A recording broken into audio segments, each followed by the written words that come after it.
Latitude पे वापस आते हैं हम लोग, ठीक है। हाँ, वो किधर गया?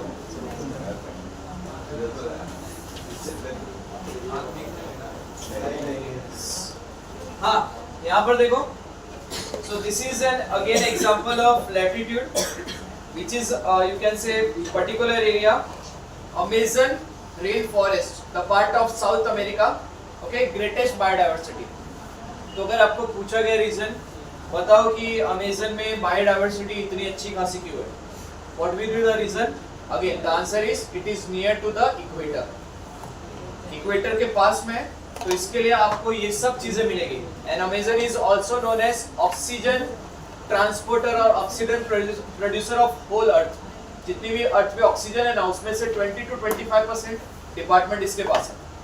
इसने 20-25% ऑक्सीजन हर साल प्रोड्यूस किया है। That's why Amazon is very necessary, Americans के लिए नहीं, पूरे वर्ल्ड के लिए, ठीक है, क्योंकि बहुत बड़ा है और ऑक्सीजन अच्छा खासा प्रोड्यूस करता है। फाइन, नाउ यहाँ पर क्या देखना है? More than 40,000 plants, than more than 3,000 you can say around 3,000 fishes, 1,300 birds, then 427 mammals, 427 amphibians, 378 reptiles. This is the largest snake of the world, that is anaconda। बहुत सारी पिक्चर भी आई उसके ऊपर, मालूम है ना? तो ये जो है सिर्फ अमेजन में मिलेगा, ठीक है। फिर बाद में that is more than 1,25,000 invertebrates। So why there is a lot of you can say biodiversity? The first reason is the size and another reason it is near to the equator। समझ में आया? तो जब भी आपको pattern of biodiversity का answer पूछा जाएगा तो आपको क्या बताना है? पूरे में कैसे एक्सप्लेन करोगे? The pattern of biodiversity is subdivided into two factor. The first factor is a latitude, another factor is a altitude. The latitude means what? Latitude is divided into three types. The you can say middle one is called equator, above one is called north pole, the below one is called south pole. So if we see the latitude, whenever the you can say you find on the equator the biodiversity is rich. Why? Because of the temperate environment, average environment. But if we are shifting or moving towards the pole, the biodiversity decreases. Why? Because of the gradual decrease in the temperature. Temperature कम तो biodiversity भी कम। Next, चलो इसका हो गया, फिर आपको इसमें example के थ्रू समझाना है। तो ये एग्जांपल जो मैंने आपको दिया था, the number of bird, the first example was Colombia, the second was you can say India, the third one was New York and the fourth one was Greenland. जैसे जैसे आप जा रहे हो देखो वहां पर एंगल भी क्रिएट हो रहा है। ग्रीनलैंड के आसपास जो एंगल है दैट इज 71 हाईएस्ट एंगल।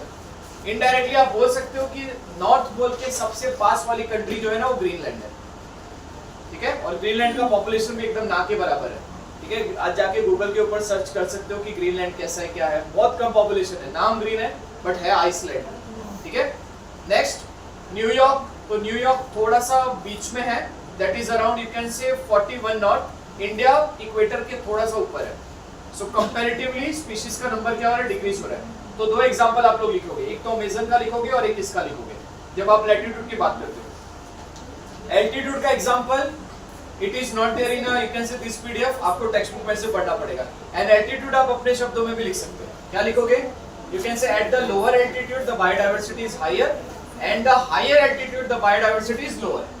समझ में आया? जैसे टॉप में जाओगे, अगर रीजन पूछा, so two reason, the first reason is atmospheric pressure, another reason is temperature. समझ में आया सबको? फाइन, एक बार ये इसको लिख लो, कहां पर है पैटर्न ऑफ, हाँ ये टेक्स्ट बुक में हार्ड लैंग्वेज में दिया, इसमें आप लिख लो।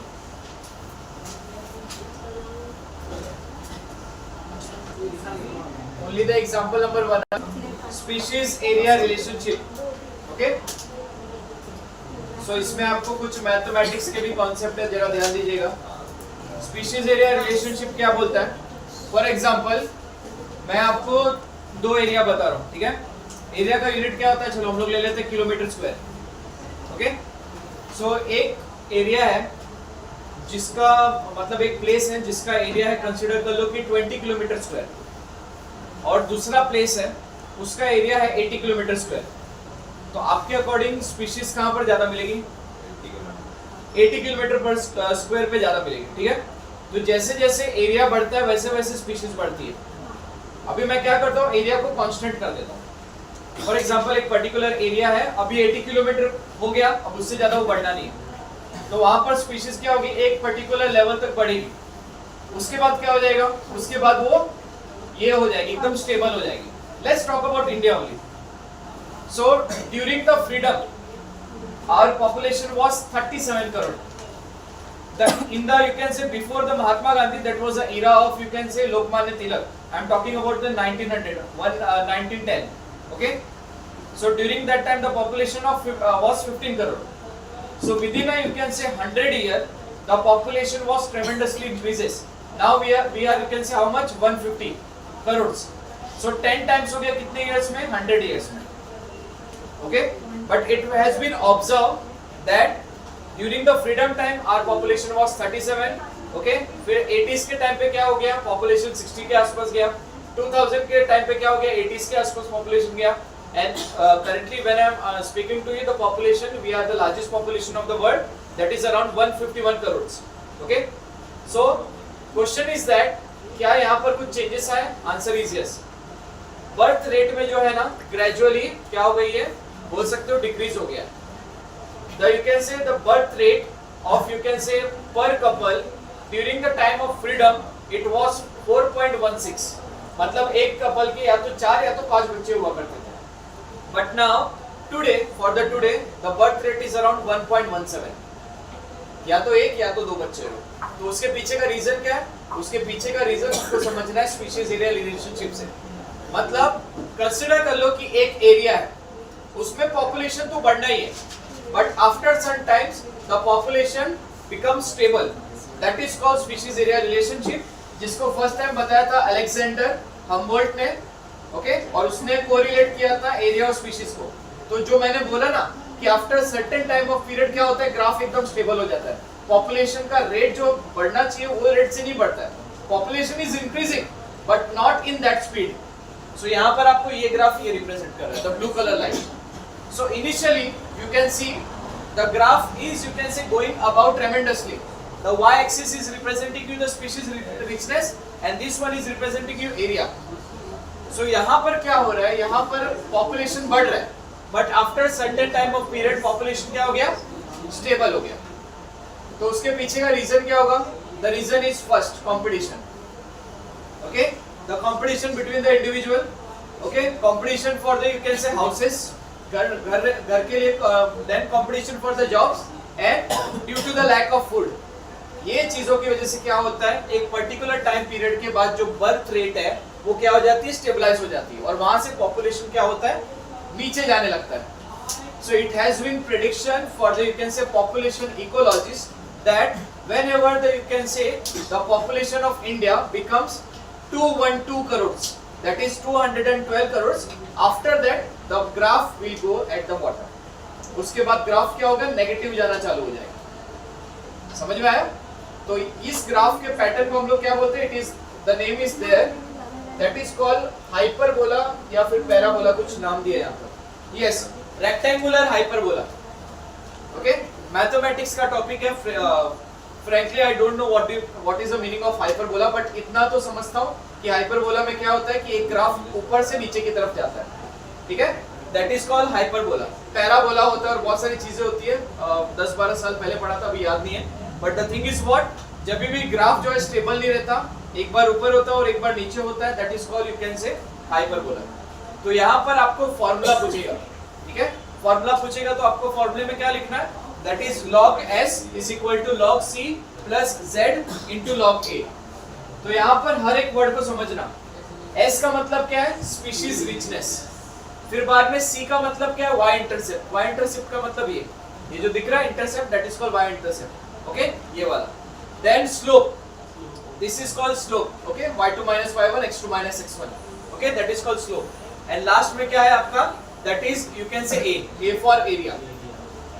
तो आपको मैथमेटिकल क्वेश्चन इसमें से नहीं पूछने वाला कि चलो इसका लॉग निकालो, ये निकालो, but the thing is what, definitely they will ask you the meaning. चल a का एरिया बता, तो a का मतलब क्या है, एरिया है, फिर z का मतलब बता, z का मतलब क्या है, regression, that is a slope. Okay, फिर बाद में s का मतलब बताओ, that is a species richness. So अगर आपको कंसीडर करो कि अगर शॉर्ट में पूछा तो आप क्या बोलोगे? As the you can say after some time of period, the number of species start to stable. Okay, the population start to stable due to the certain reason. Competition हो सकता है या फिर lack of food हो सकता है, कुछ भी हो सकता है. तो यहाँ पर आपको कुछ रेंजेस दिए. अभी कंसिडर कर लो कि अगर z है, z का मतलब रिग्रेशन, तो अगर z जो है ना 0.1 और 0.2 के बीच में लाइज होता है ना, तो मतलब एरिया छोटा है. अगर कंसिडर कर लो कि z की वैल्यू 0.6 और 1.2 के बीच में लाइज होती है, तो एरिया बहुत बड़ा है. और फिर बाद में अगर कंसिडर कर लो कि z की वैल्यू जो है ना 1.15 के आसपास रहती है ना, तो ये जो है ना कंसिडर कर लो कि कोई एक ऐसा एरिया हो सकता है जहाँ का ऐसा एरिया हो सकता है जिधर का कंसिडर कर लो कि सरफेस जो है ना बहुत बड़ा है. इनडायरेक्टली वो एक ऐसी जगह है जहाँ का एरिया बहुत बड़ा है. ठीक है, तो आपको क्वेश्चन क्या आएगा?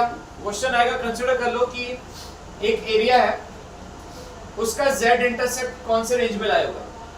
तो अगर एरिया बड़ा बोला, if the area is bigger, so that you can से z intercept lies between the 0.6 and 1.2. ये अच्छा, इसमें छोटा क्यों और इसमें बड़ा क्यों? क्योंकि छोटे एरिया में जो पॉपुलेशन है ना वो जल्दी स्टेबलाइज हो जाता है. For example, if you are talking about the population of Sri Lanka, Japan का पॉपुलेशन ऑलरेडी स्टेबलाइज हो गया है. Now the government is forcing the, you can say, population. Government is forcing the, you can say, local people to marry. Japanese लोगों को बोला जा रहा है कि आप शादी करो. उसके पीछे का रीजन क्या है? क्योंकि अब उनका डिक्लाइनेशन स्टार्ट हो गया. 10 साल पहले जापान का पॉपुलेशन 11 करोड़ था, अब कितना हो गया? 8.9. ठीक है, why? Because the area is small. तो जब एरिया छोटा होगा ना, तो ये जो इंटरसेप्ट है ना वो जल्दी आ जाएगा. 0.1 से लेके 0.2 के बीच में आ जाएगा. बट अगर इंडिया जैसा कोई एरिया बड़ा है तो उसका इंटरसेप्ट आने को टाइम लेगा. Okay, it will take a time between 0.6 to 0.2. ये क्या बता रहे मालूम है? ये वो बता रहे कि जहां से ग्राफ बेंड होना स्टार्ट हो रहा है. ठीक है, ये वो चीज बता रहा है जहां से स्लोप क्रिएट होना स्टार्ट हो रहा है. ठीक है, तो अभी आपके सामने एक रीडिंग है, दैट इज 1.15. तो ये रीडिंग देख के बताओ एरिया बड़ा होगा कि छोटा होगा? That will be the bigger. ठीक है, 1.15 जो है ना, that belongs to the bigger area. मतलब क्या? यहाँ पर population stabilize होने में टाइम लेगा. Why? Because area is bigger. Area is larger. समझ में आया? So this is called species area relationship, जिसको ये लोग ने लॉगरिथम से रिप्रेजेंट किया है. ठीक है, ये तो importance of biodiversity. Yes, ये आज का लास्ट टॉपिक रहेगा, इसको लिख लो and then we are done for today.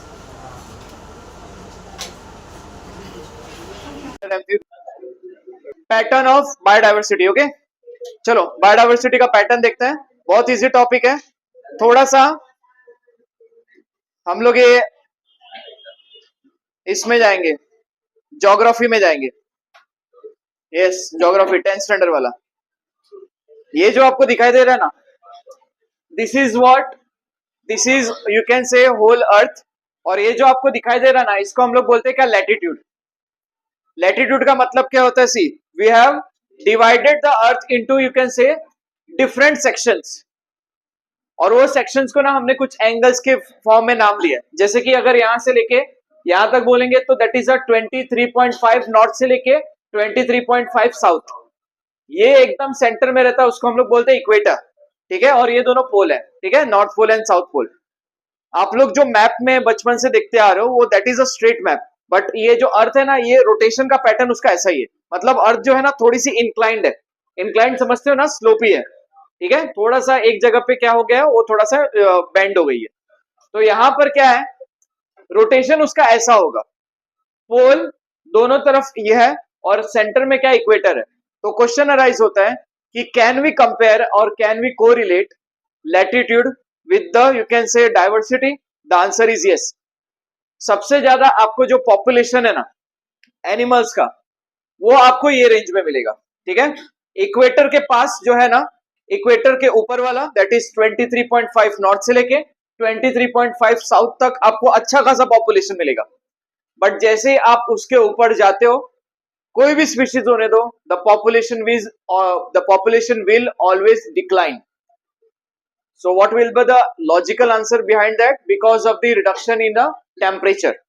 आप इसके ऊपर जाते हो ना, तो यहाँ ऊपर आता है कुछ चाइना का पार्ट आता है, कुछ रशिया का पार्ट आता है, मंगोलिया आता है, और लास्ट में कोई पोल वाला एरिया आता है, ठीक है, ग्रीनलैंड भी आता है, तो वहां पर जो है ना टेम्परेचर कम होता है। सो इनडायरेक्टली लैटिट्यूड में जैसे जैसे आप ऊपर जाओगे सेंटर से, या फिर जैसे जैसे नीचे जाओगे, टेम्परेचर दोनों तरफ डिक्रीज होगा। सेंटर में टेम्परेचर कांस्टेंट होगा और अच्छा खासा होगा, जहां पर स्पीशीज को सर्वाइव करने का अच्छा चांस भी मिलेगा। But the thing is what, when you go up और down the temperature falls gradually, and because of that the species pattern also decline, the species number, the species diversity also decline, ठीक है। तो ये हम लोग ने correlate किया किसको, लैटिट्यूड को और बायोडाइवर्सिटी को। यहां पर क्या लिखा है, the species diversity decreases from equator to any pole. Equator से कोई भी पोल की तरफ चले जाओ, ऊपर की तरफ चले जाओ या फिर नीचे की तरफ, you will see the you can say diversity has been decreases gradually. Okay, तो ये हो गया आपका क्या, लैटिट्यूड वाला। और क्या बोला है, चलो इसके कुछ एग्जांपल देख लेते हैं। So number of bird that is Cambodia, ये नहीं कंबोडिया नहीं, कोलंबिया है। कंबोडिया तो इधर आ गया, अपना सिंगापुर के आसपास आ गया। कंबोडिया जो है ना, ये इक्वेटर के आसपास का एरिया है। आप अगर देखोगे ना, so you will find more than 1400 species of birds are there in Colombia. Okay, चलो अब थोड़ा सा हम लोग क्या करते हैं, इक्वेटर से थोड़ा सा दूर जाते हैं। तो इक्वेटर, हम लोग एग्जैक्टली इक्वेटर पे नहीं है, आप लोग देखोगे ना ऊपर ही देख लो, देखो यहाँ पर इंडिया का देख लो, इक्वेटर का सर्टेन पार्ट इंडिया पे देखो, ये आपका इक्वेटर है and we are about the equator, हम लोग क्या इक्वेटर के ऊपर है, ठीक है। सो अभी हम क्या हो रहे हैं, ऊपर की तरफ जा रहे हैं, इंडिया की तरफ जा रहे हैं। So now the number of bird species is how much, only 1200। Equator में कितना था, 1400, यहाँ पर कितना, 1200। और ऊपर जाओ, और ऊपर जाओगे और थोड़ा इस तरफ जाओगे, you will find New York. New York में कितना स्पीशीज है, 105। और लास्ट में टॉप में जाओ, ग्रीनलैंड, यस ग्रीनलैंड, तो यहां पर कितना है, ओनली 56। फॉर दिस, ये जो है ना, ये पैटर्न क्या रिप्रेजेंट कर रहा है, ये पैटर्न ये रिप्रेजेंट कर रहा है कि whenever you are moving from the equator to any pole, either you can say north pole और साउथ पोल, यहाँ पर नॉर्थ पोल की बात हो रही है, हम लोग ऊपर की तरफ जा रहे हैं। So during that case, initially at the equator 1400, थोड़ा सा ऊपर, that is the angle is I think not given, India that is 1200, थोड़ा सा ऊपर नॉर्थ में कितना, 41 नॉर्थ, 41 डिग्री नॉर्थ, वहां पर only 105, that is a New York. And in the last there is a Greenland, वहां पर कितना है, सिर्फ 56 है। So this pattern is telling you about the relationship between the species diversity and the latitude. समझ में आया, तो ये चीजें हैं, फाइन। और इससे ज्यादा आपको इसमें कुछ उतना ज्यादा देखना नहीं है, आप प्लांट्स में भी वैसा ही है। तो प्लांट्स का I think example it is not there in your textbook, तो उसमें हमको कुछ देखना नहीं है, फाइन। और क्या है, there is no as such example. चलो अभी हम लोग इस पे देखते हैं, लैटिट्यूड का हो गया, एल्टीट्यूड का नहीं है क्या, there is no explanation about the altitude. तो एल्टीट्यूड का मैं आपको यहाँ पर सिखा देता हूँ, पेज नंबर 320 देखो टेक्स्ट बुक का, एल्टीट्यूड दिखाई दे रहा है सबको, जरा ऑन करो ना, लाइट ऑन करो ना। एक example of Everest. Okay, so now ये देखो, एक एवरेस्ट का मैंने structure randomly rough structure draw कर लिया। So according to your you can say concept, आपके हिसाब से स्पीशीज कहां पर ज्यादा होगी, बेस पे कि टॉप में? टॉप में क्यों ज्यादा नहीं होगी? Because of the atmospheric pressure, whenever you go above, the atmospheric pressure is low and we are not, the any animal is not, you can say, prepared for the low atmospheric pressure. Low atmospheric pressure में आपकी blood veins ruptured हो जाती है, stroke के chances आते हैं। That's why the पहाड़ी people who belongs to Uttarakhand, who belongs to Himachal Pradesh, कहां पर भागते हैं? मुंबई की तरफ भागते हैं। क्यों? Because during that time of period a lot of, you can say, gradual decrease in a temperature and that is a reason कि वहां पर स्ट्रोक के चांसेस बढ़ जाता है। एंड इसके लिए वो लोग क्या होता है, ऐसे कोस्टल रीजन में चले जाते हैं, उड़ीसा चले जाएंगे, बॉम्बे आ जाएंगे, कहीं और पर चले जाएंगे, बट वहीं नहीं रहेंगे, ठीक है। तो सिमिलरली, चलो now I am dividing the Everest into different altitude, ठीक है। आई थिंक 11 किलोमीटर का रेंज है, तो उसके बारे में हम लोग देखते हैं। 3, 3, 6, 9 एंड 12। चलो, सो अगर आप नीचे रहोगे, okay, just at the bottom of average, you will find a lot of diversity. So उसका मैंने रीजन भी बता दिया। रीजन ये है because the first factor is atmospheric, you can say, pressure, and the second factor is temperature, at the bottom the temperature is higher. Okay, at the bottom part of you can say average, the temperature is higher. Okay, it is there in Nepal. Okay, so वहां पर temperature जो है ना ठीक ठाक रहता है. But when you go up, so वहां पर क्या होता है, टेम्परेचर जो है ना -40 -30 डिग्री भी पहुंच जाता है. जो ट्रैकर्स लोग होते हैं ना, उनका डेथ गिरने की वजह से नहीं होता, उनका डेथ होता है हाइपोक्सिया की वजह से. Now what do you mean by hypoxia? At the higher level the oxygen level decline. Oxygen is a heavier gas. तो ऑक्सीजन जो है ना ज्यादा से ज्यादा 10 to 12 किलोमीटर के रेंज में रहती है. उससे ऊपर जाओगे तो क्या स्टार्ट हो जाता है, nitrogen. And we does not require nitrogen for respiration, वो जरूरत ही नहीं है. Nitrogen is poisonous for us. तो वहां पर क्या होगा, वहां पर बॉटम में डाइवर्सिटी ज्यादा मिलेगी, but when you go up you will find zero diversity, no diversity at the top. समझ में आया सबको? So this is a second factor, that is called altitude. Fine. One more, ये वाला होगा सिर्फ एक. सब होता है क्या? Okay class, now listen. The name of chapter is biodiversity and the conservation. ठीक है. So before that you should know what is meaning of biodiversity. Biodiversity is basically सब divided into two parts, biology and diversity. So whenever you are finding the diversity in the organism, that is called biodiversity. For example, अगर आप देखोगे एक ही species में अलग अलग breeds होते हैं, या फिर बोल सकते हो कि इस अर्थ पे मोर देन यू कैन से 7 मिलियन स्पीशीज एक्सिस्ट करते हैं. That is 70 lakh species are there around the earth, which is registered on the red data book. Red data book क्या होता है उसके बारे में हम लोग डिस्कस करेंगे. एंड उसके बाद उसमें भी अलग अलग क्वालिटीज, उसमें भी अलग अलग वर्जन्स होना, that is called biodiversity.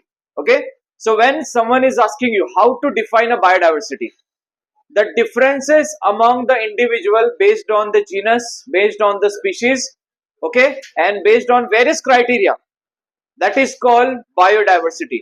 जब भी क्या होता है कि समझ लो कि दो लोग हैं, ठीक है, तो दोनों के बीच में जेनेटिक लेवल पे डिफरेंस, स्पीशीज लेवल पे डिफरेंस, या फिर इकोसिस्टम के बेसिस पे डिफरेंस को हम लोग क्या बोलते हैं, डाइवर्सिटी बोलते हैं. ठीक है. तो पेज नंबर यू कैन से 371 में, सॉरी 321 में, there is no as such information is there. उसमें से ज्यादा कुछ पूछा नहीं जाता. डायरेक्टली हम लोग जाएंगे इसके ऊपर, डाइवर्सिटी के टाइप्स के ऊपर. Okay, so the first topic that we are discussing today is called level of biodiversity. क्या क्या लेवल्स हो सकते हैं बायोडाइवर्सिटी के, आपके टेक्स्ट बुक में भी मेंशन है और यहां पर भी हम लोग देखने वाले हैं. So there are 3 levels of biodiversity. Okay, so first of all let's talk about the definition of biodiversity. The diversity on in the you can say biological organisation, okay, from the you can say cellular level to the biomes. मतलब क्या, biomes का मतलब क्या होता है आप लोग ने ऑलरेडी पढ़ा है. बायोम्स का मतलब that is a position occupied by you can से एनी ऑर्गेनिज्म. प्रेडेटर का रोल प्ले कर रहा है, हर्बीवोर है, कार्निवोर है, कुछ भी है, तो उसको हम लोग क्या बोलते हैं, बायोम्स बोलते हैं. ठीक है. So how to define biodiversity, this is the definition which is given by NCERT. और अगर एनसीईआरटी दे रहा है तो महाराष्ट्र बोर्ड भी देगा. तो जब भी अगर बायोडाइवर्सिटी का आपको डेफिनेशन पूछा गया, you have to write this only. Biodiversity is a diversity of biological organisation ranging from cellular macromolecule to the biomes. मतलब सेल से लेके उसके इकोसिस्टम में रोल तक को हम लोग क्या बोलते हैं, बायोडाइवर्सिटी बोलते हैं. The first time the term was popularized by that is Edward Wilson. Okay, इन लोग को हम लोग साइंटिस्ट नहीं बोलेंगे, we can call them ecologist. समझ में आया? They are not a scientist, they are ecologist. तो ये जो है इन्होंने फर्स्ट टाइम दिया था. I will give you time for the writing purpose. ठीक है, डायरेक्टली भी हम लोग सेकंड पे जाते हैं. अच्छा, इसको देखा है क्या, ये जो है कौन है, ये Mohana.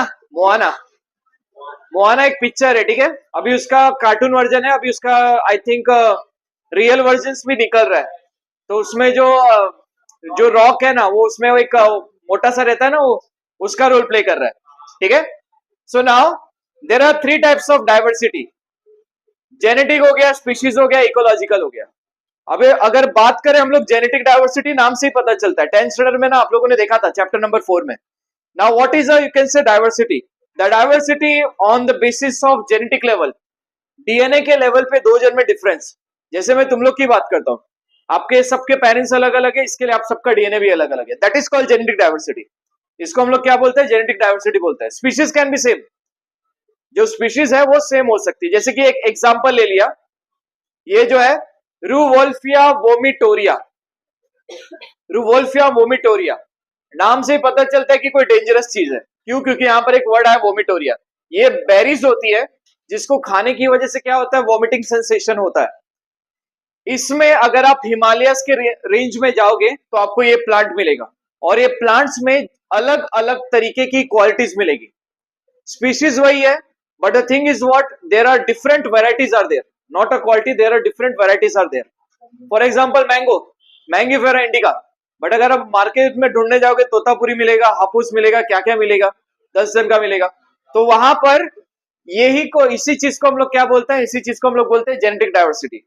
How to define a genetic diversity? At the genetic level they are distinctly located, but at the specific layer they are same. तो that is called it as a what, you can say, उसको हम लोग बोलते हैं genetic diversity. The best example, it is also there in your book. इसमें कौन सा compound होता है उसके बारे में भी बात की आपके टेक्स्ट बुक में। The name of compound is a reserpine. Reserpine की वजह से क्या होता है? वोमिटिंग सेंसेशन आता है, ठीक है। So that's why it is not edible, ठीक है। इंडिया के पास अभी तक राइस की जो वैरायटी है वो मोर देन 50,000 है, ठीक है, बहुत ज्यादा है। एंड अगर हम लोग बात करें मैंगोस की, सो मोर देन 1000 कुछ राइस की वैरायटी आपके सामने है। देख के लगेगा कि मे बी शायद ये व्हीट भी हो सकता है, but there are a lot of brown rice types. हाँ, ब्राउन राइस में भी अलग अलग क्वालिटीज होती है। मैक्सिमम इंडियन लोगों का फेवरेट राइस है, that is a white colour rice. उसमें भी अलग अलग होता है, कोलम होता है, देन बासमती होता है, ऑल द थिंग्स आर, उसमें भी टुकड़ा होता है, देन लॉन्ग होता है, अलग अलग चीजें होती है। बट थिंग इज व्हाट, यहाँ पर जो है ना, ये आपको जो दिख रहा है ना, ये सारा का सारा एग्जाम्पल किसका है? ये सारा का सारा एग्जाम्पल है जेनेटिक लेवल। जेनेटिक लेवल के बीच में जब भी तुम लोग क्या करते हो, उसके बेसिस पे एक ही स्पीशीज के अंदर अलग अलग क्लास बनाते हो ना, that is called genetic diversity. Understood everyone? Okay, so यहां पर मैंगो का 1000 एंड राइस का 50,000। So now let's talk about the few ideas.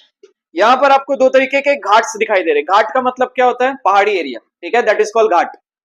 सो अगर आप यहां पर जाओगे ना, तो इसको हम लोग बोलते हैं वेस्टर्न घाट, ठीक है। एक क्वेश्चन पूछा जाता है बहुत सारी जगह पे, अगर आप महाराष्ट्र का मैप देखते हो तो विदर्भ साइड में क्या पड़ता है? गढ़चिरौली पड़ता है। If you are Maharashtrian you should know this, okay. Gadchiroli पड़ता है, नागपुर पड़ता है, और भी बहुत सारी चीजें पड़ती है वहां पर। अमरावती भी पड़ता है आई थिंक, ओके, अमरावती के आसपास का एरिया। और अगर आप इधर जाओगे, थोड़ा नीचे की तरफ जाओगे, तो आपको वहां पर कोकन मिलेगा, मालवन मिलेगा, आई थिंक चिंचवड़ नाम की भी कोई जगह होती है, तारकर्ली होती है। थोड़ा ऊपर जाएगा तो रत्नागिरी आएगा, थोड़ा सा और ऊपर जाएगा तो फिर मुंबई भी आ जाएगा, बीच में फिर बाद में अलीबाग भी आता है, ठीक है। So the thing is what, Maharashtra का जोग्राफिकल कंडीशन ऐसा है ना कि यहाँ पर एक घाट है, ठीक है। इसको थोड़ा मैं जूम करता हूं तो आपको थोड़ा समझ में आएगा। हाँ, ये देखो, ये जो दिख रहा है इसमें प्रॉपरली नहीं है, but there is a, you can say, यहाँ पर एक रेंज है जिसको हम लोग बोलते हैं सह्याद्री रेंज। तो जब भी मानसून जो आता है ना, उसका डायरेक्शन ये रहता है, ऐसे आता है आपका मानसून। सो जब भी मानसून आता है ना, तो उसकी वजह से क्या होता है, वेस्टर्न घाट जो है ना, वेस्टर्न घाट से पहले का area, I am talking about the Bombay, I am talking about the Ratnagiri, I am talking about Tarkarli, okay, ये सब के सब में बारिश अच्छी खासी होती है। But because of this Sahyadri range, वो जो क्लाउड्स है ना, वो यहाँ पर नहीं पहुंच पाते। कहां पर? महाराष्ट्र के ये रीजन में, that is called Vidarbha region, ठीक है। तो यहाँ पर बारिश नहीं होती, इसके लिए यहाँ का जीडीपी भी लो है।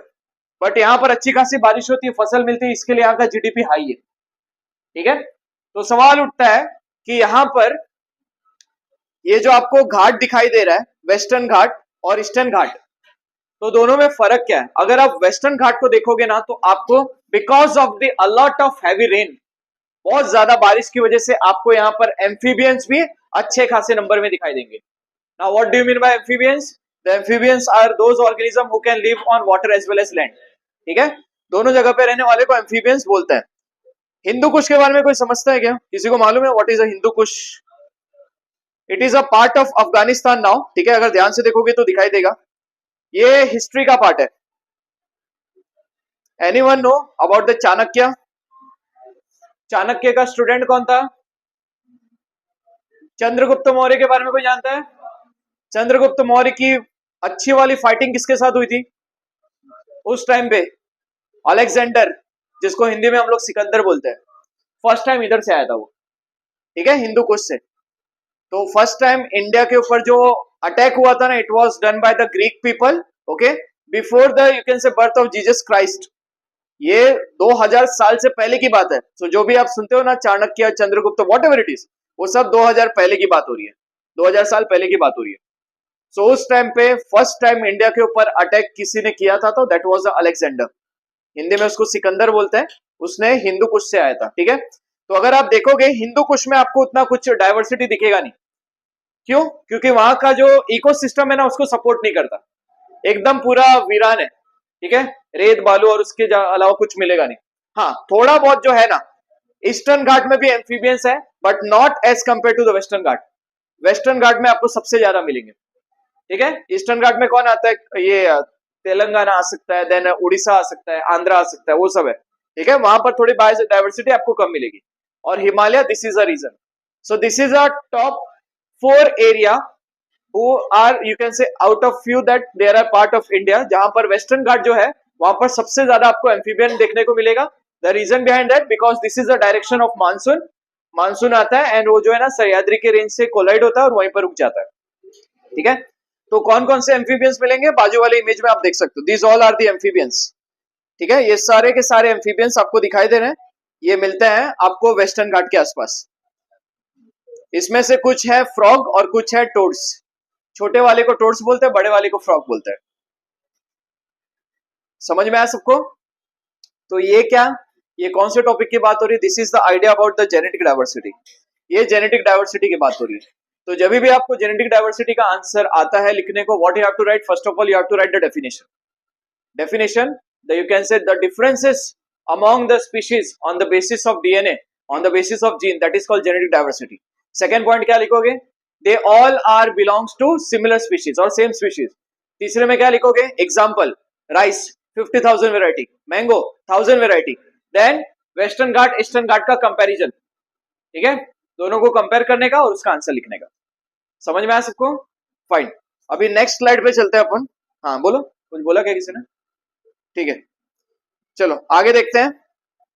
Now this is an example. हाँ, ये स्पीशीज था, सॉरी, वो वाला ये स्पीशीज था, उसके ऊपर वाला मैंगो वाला जो था ना, वो ये इसका था, जेनेटिक था। तो ये स्पीशीज डाइवर्सिटी हो गया। लास्ट वाला जो है आपका इकोसिस्टम डाइवर्सिटी है। नाम से ही पता चलता है, the differences not among the species, it is among the ecosystem. मैं इकोसिस्टम की बात कर रहा हूं, सिर्फ स्पीशीज की नहीं। तो यहां पर आपको पूरे इकोसिस्टम के टाइप्स ही दिया, from the dessert till the alpine. Alpine आपको कहां पर मिलेगा? Alpine area, that is a Canada, Canada के आसपास और कुछ हिमालयन रेंज के आसपास, ठीक है, एंड कुछ पीओके के आसपास। नाउ मैनग्रोव्स कहां पर मिलेगा? अराउंड द रिवर, जो भी है ना रिवर के आसपास, that is a mangroves is I think ये सुंदरबन के आसपास का एरिया हो सकता है। रेन फॉरेस्ट एमपी में है, महाराष्ट्र में भी है, okay fine. Coral riffs, that is around, that is a coastal area only, तो ये जहां पर भी कंसीडर कर लो ओशन है वहां पर मिलेगा।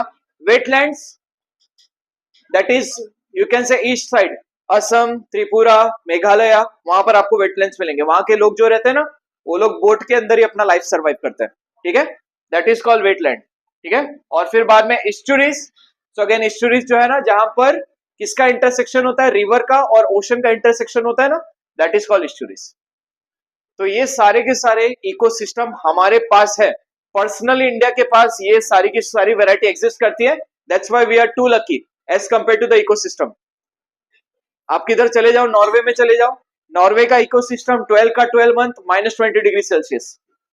कनाडा में चले जाओ 9 मंथ क्या रहता है, -20°C। रशिया में चले जाओ अगेन 10 मंथ -20°C।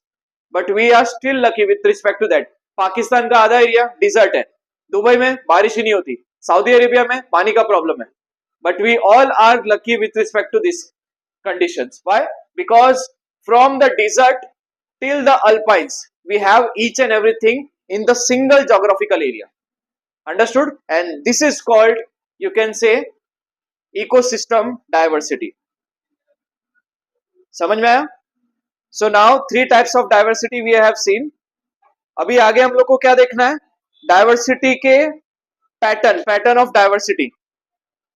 ठीक है फाइन, एक बार इसको एग्जाम्पल को आपके टेक्स्ट बुक नोटबुक में लिख लो। यस, ऑन कर दो लाइट।